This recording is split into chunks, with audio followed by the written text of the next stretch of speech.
It's very complicated, but you can start with simple things just as getting your diet right, eating low glycemic index foods, high proteins, adding supplements in, but get your testosterone regulated. That's one of the best and easiest things you can do. Good answer. Yeah. There's people watching? Hi.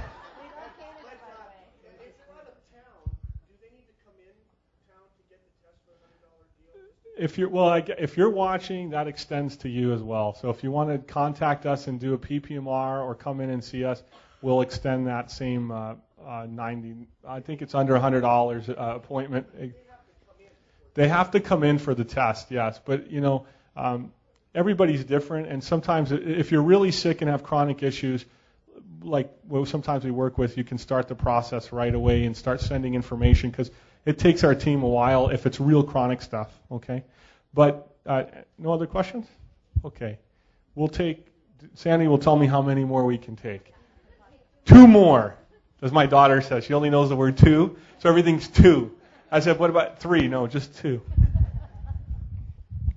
I have a question about birth control pills. Yes. And what's the ratio of the estrogen in those pills, and why does it correlate to strokes, and does it lead to endometriosis?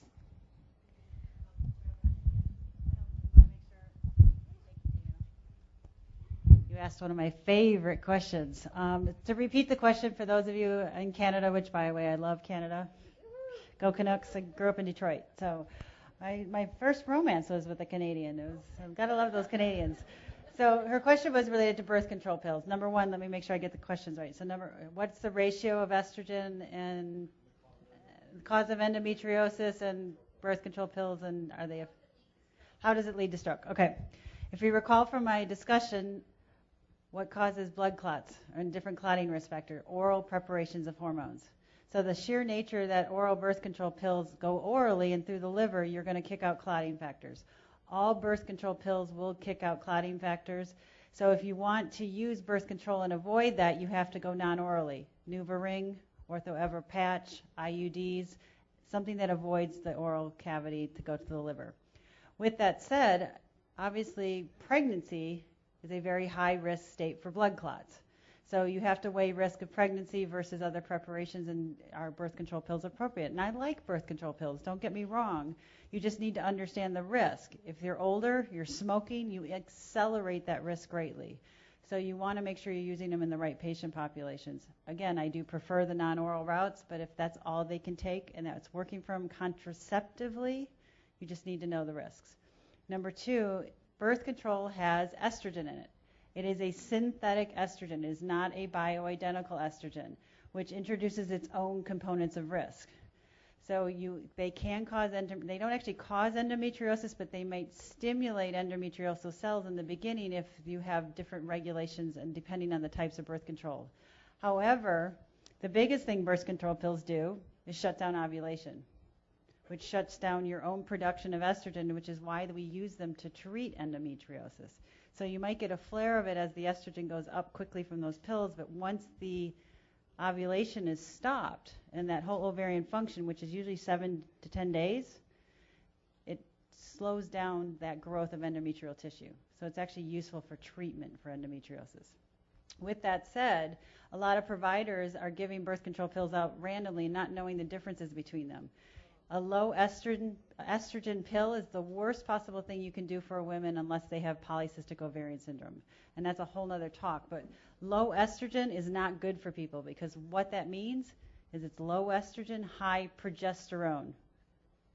Medroxyprogesterone acetate, norethindrone. Those are synthetic progesterones which can cause cardiovascular risk, swelling, PMS symptoms, bloating, weight gain, and anxiety, depression, panic. So low estrogen pills are not good for women overall, but that's a whole very complicated process. But birth control pills, good for contraception. You need to know the side effects. They will increase blood clot risk. And the biggest thing oral birth control pills do is they drop free testosterone. If you're going to use them, you know what's going to happen. You've got to replace the testosterone. Good answer. I ran across something the other day. It's I forget what it's called, but a company has developed a sublingual device that checks your, through electrolytes, checks your estrogen spikes. And women can see their fertility window within days. And they've been using this in Europe. So if it's for birth control reasons, you might be able to do it without taking medication, which could be even safer for your body. But I did not say that that works, because you need to visit your doctor and talk to them.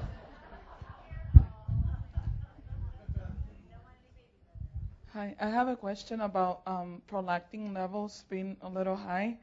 Is that something that you're able to help? I'll bring this over. Yeah, just prolactin, estrogen. So her question is related to prolactin. You're not pregnant. Okay, good.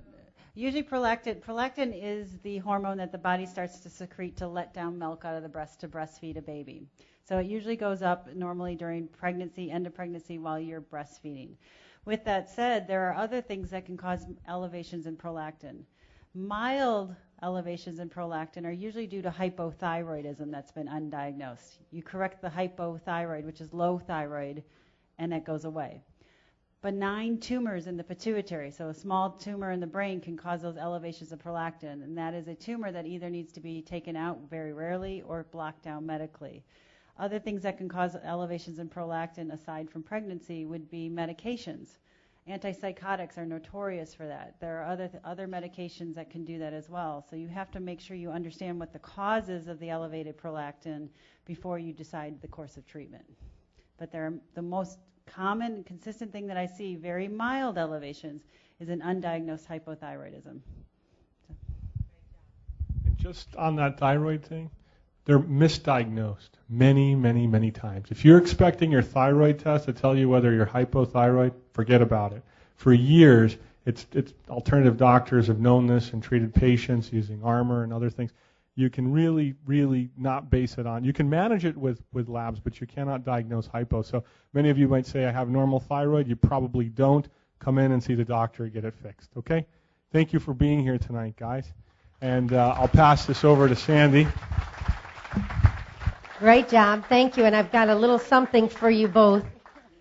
So that thank you for appreciated for coming here tonight and sharing with everybody. You guys are wonderful. Thank you. Thanks. I know how busy you are.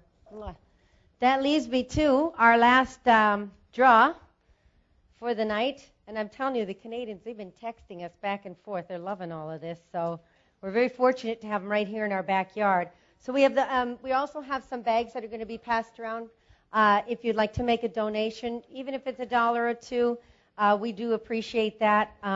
Especially for these guys taking time out of their crazy schedules. But we have one last basket to draw. This is for the skin rejuvenation, isn't it? This is all the skin products.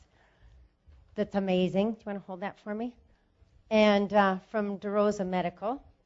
You want to shake that up for me? You ready? This is the big one. Please don't be a man. Kidding. That's true. They can give it to their wives. I'm trying to draw my number, Dino. 275308. Oh, there you go. Congratulations. That's awesome. Thank you. Well, guys, listen, last thing. You've got on your seat that we have our next big event is our benefit concert. So keep that open on April 28th because we will have we'll be featuring One Night Stand, which is Mark and I. We have a band that we're going to be performing. We only perform 2 major corporate events a year, and we do play the Georgia Dome in front of 50,000 people every 2 years. So we do music very well. But we are, and also I think Caitlin. I saw Caitlin walk in. Caitlin Jones is here tonight. She will also be featured that night performing. Listen, we are looking for sponsors, so I have a sponsor packet available too, either from Kristen or just come to me. But we're looking for sponsors for the benefit as well, for the benefit concert to help for these kids, because we've got a couple of kids in our program right now. We have 5 kids that are thriving as a result of coming through this care. We have one little girl who's now going to be turning 9. We're actually going up to Toronto in March to do a big event up there and an Educate Motivate seminar. And little Sarah Tapley is going on her second year cancer-free, and she was terminally ill. Because she came to Invita and we helped raise money through events and awareness like this, she's going to be actually speaking at that event. So it's for a great cause, but we're looking for sponsors to advertise throughout the event. In our program, we'll have you on the big screens, and it's like $100, $250, or $500 sponsor. So you can do a personal or a corporate sponsor. We're a 501c3, whatever we're called, charity organization, so it is a write-off. And cheers to your health.